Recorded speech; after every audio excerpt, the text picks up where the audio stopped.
अरुणाचल प्रदेशमध्ये विधानसभेला अजित पवारांच्या राष्ट्रवादी काँग्रेस पक्षाचे 5 उमेदवार उभे होते आणि त्यापैकी 3 जण निवडून आलेत। यातील एक उमेदवार 2 मतांनी पडलाय तर दुसरा उमेदवार हा 200 मतांनी पडलेला आहे।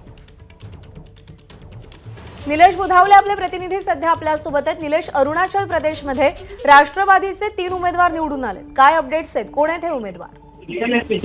प्रज्ञा, लोकसभेचे निकाल आज 2 दिवसांमध्ये लागणार आहेत। तत्पूर्वी देशामध्ये राष्ट्रवादी काँग्रेस पक्षानं आज अरुणाचल प्रदेशमध्ये आपलं खातं खोलल्याचं पाहायला मिळत आहे। विधानसभेचे आज निकाल अरुणाचल प्रदेशचे लागलेत आणि त्याच्यामध्ये राष्ट्रवादी काँग्रेस पक्षाच्या वतीनं जवळपास 15 उमेदवार उभे होते। त्यापैकी 3 उमेदवार जे आहेत ते निवडून आल्याचं पाहायला मिळत आहे। याच्यामध्ये टोको तातुंग, लिखा सोनी आणि निक कमीन अशी ह्या उमेदवारांची नाव आहेत।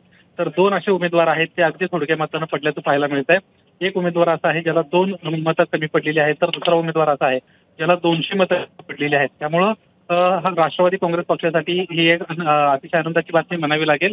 15 पैकी 3 उमेदवार राष्ट्रवादी काँग्रेस पक्षाचे निवडून आल्याचं आपल्याला पाहायला मिळत आहे। निलेश, धन्यवाद दिलेल्या माहितीसाठी। एबीपी माझा, उघडा डोळे बघा नीट।